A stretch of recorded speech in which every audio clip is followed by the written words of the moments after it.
I think I've made a big mistake. Hello guys, welcome back to another video on my dream BMW E63 650i. Before we get into things, as always, do me a massive favor, give this video a big thumbs up. It really does help me out. It shows your appreciation, and let's see if we can hit 1,000 likes on this video. So if you haven't already done so, hit the thumbs up button.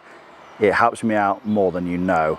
So then, in this video, we're going to be going over exactly what is wrong with this car, because, well, there's definitely more than meets the eye. After taking this thing home, I definitely found a few things wrong with it that I definitely didn't see at first glance.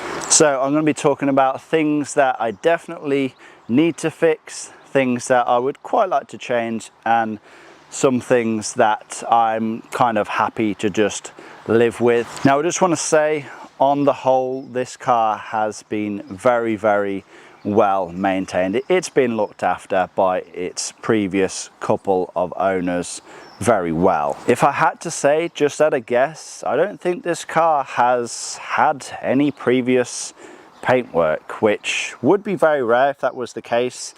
At what, 17 years old now, it's relatively low mileage for what it is. It's only covered 102,000 miles or so, but I can't see any signs that it's previously been resprayed. And I guess we'll start with the bodywork first and foremost. What is wrong with the bodywork? So these are things that I definitely knew about previously, but we have a slight bit of lacquer peeling on the front bumper there. We have the odd scuff there. Couple of very minor scratches, which these may even polish out, to be honest. Something going on there that'll probably polish out. There's no real dents, dings, or anything on this car really. Like I said, it's been very, very well looked after. It's probably been parked well away from any of the cars, as you would if you had a V8 BMW, of course. No, it's just a bit of dust. Yeah, there's really not too much to report home with in terms of the bodywork on this car. So there's nothing in the way of any arch corrosion of any kind. They're all still in perfect condition.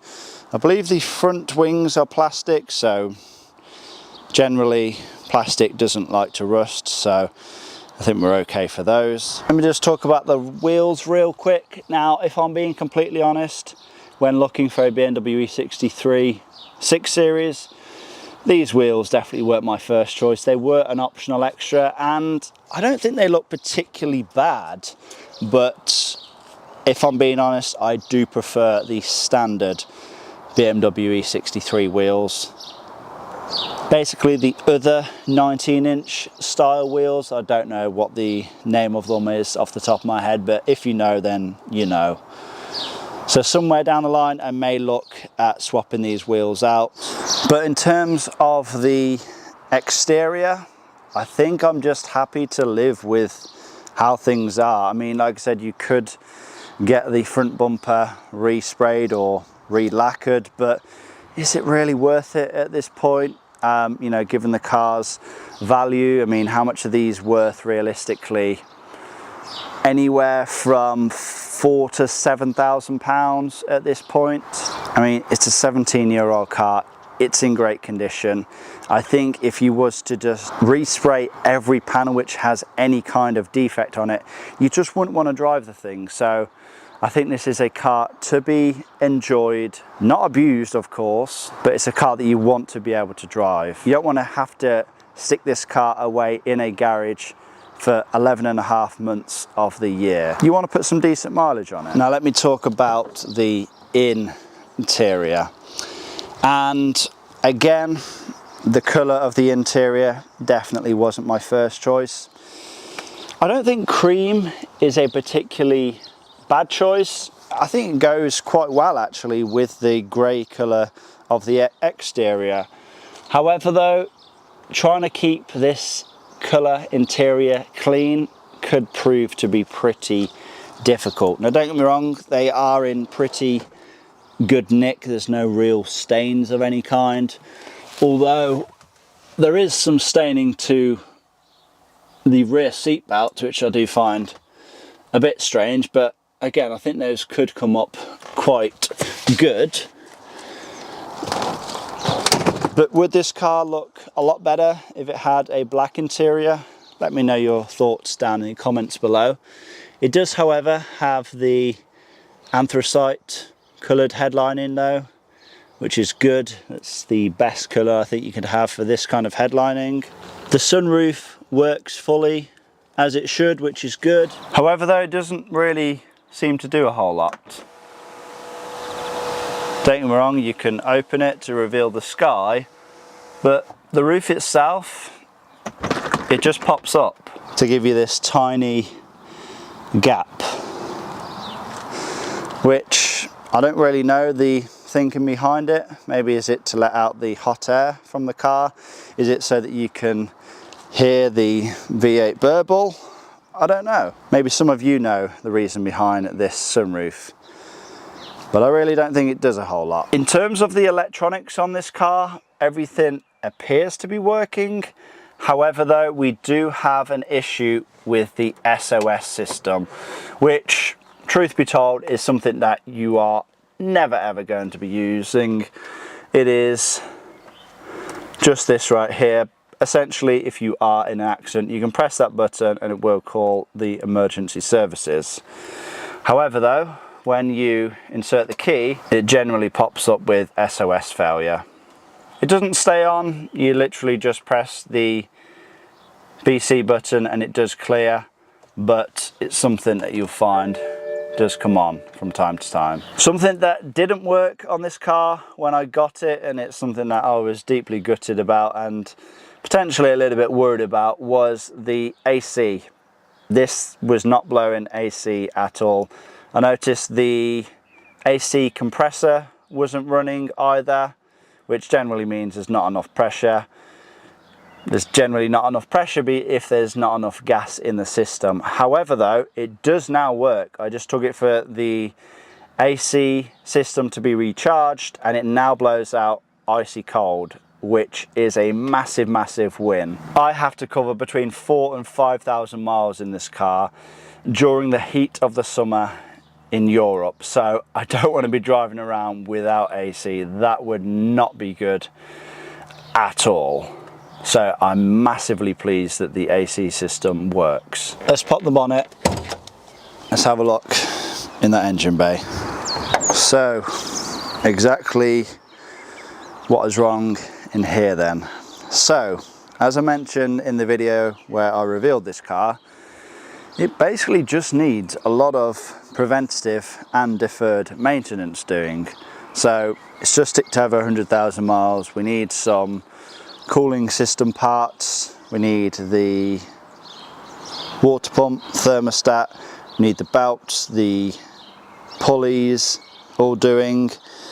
Also notice in the coolant reservoir that the dipstick is missing. Well, I guess it's not a dipstick, it's more of a float that's probably been snapped off at some point. You can't really fix it, so I'm probably going to have to swap out the expansion tank if I want that to be as it should be. I'll be doing a power steering fluid flush and I'll be replacing the canister.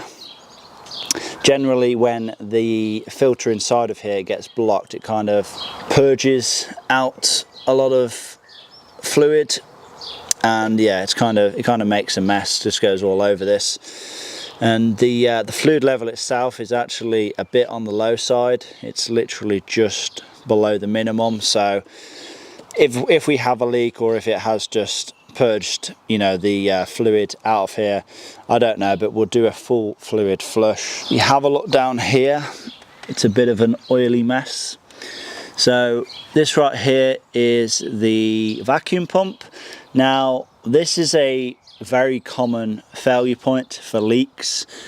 There is 2 O-rings that make up this vacuum pump. There is one behind the front plate, and then there is a smaller one which seals the vacuum pump to the cylinder head. Do I think these seals have failed? Potentially, but I think most of this wetness is actually from oil being spilled from the oil filler cap. Obviously it's just there, so it doesn't take much for that to spill over, because if it had failed, the leak would be from the bottom, you would assume, not from the top. And the fact that we are not using or losing any oil, I covered 500 miles and the oil level didn't go down at all, so I don't think we're particularly using or losing any oil. I don't think we're leaking from here, but nevertheless I am going to be replacing those seals anyway, because I don't want that to be an issue in the future. I'm also going to be addressing the alternator bracket seal, which is an absolute mission to do. It's only a very small seal which only costs between £5 and £10, but the labour to get to it, it's pretty labour intensive. You have to jack up the engine, either use a mountain bar or a hoist, and you have to remove the engine mount bracket, the engine mount itself, and remove the alternator bracket, swap out the seals, put it all back, and put everything back together again. Yeah, it's a very labour intensive job, but we will be doing that at some point. Like I said, I've no idea if it's leaking, but it's a potential that it can leak in the future.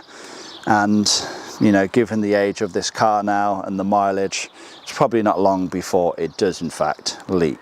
Now, valve stem seals, do I think we have a valve stem seal job to do on this car? I don't think so. The fact that the engine is very, very clean inside, I don't think this engine has had any oil changes skipped on it. I don't think we're going to have any issues with the valve stem seals on this engine. Typically, why the valve stem seals fail is because of a lack of oil changes, and it's not particularly a case of them missing oil changes in regards to the mileage. It's in terms of physical time. So oil breaks down over time and it stops lubricating the seals as it should. So if a car has gone years without an oil change, then those valve stem seals will begin to break down. They'll let oil through into the combustion chamber. You notice you're using oil, and you'll notice that you will have some blue smoke on acceleration. I have zero smoke whatsoever, either on startup and on acceleration, and as I mentioned, we're not using any oil, so I'm not going to be preventatively doing the valve stem seals on this engine. I don't think they need doing, and they probably never will need doing, providing that I keep up with the regular maintenance. Now, one thing I'm not quite sure on is, obviously this is a V8, it's a 4.8 litre naturally aspirated V8, so from factory it sounds pretty good, but do we need some kind of exhaust mod on this to take things to the next level, or do we just keep it stock? I'll let you listen to what it sounds like currently.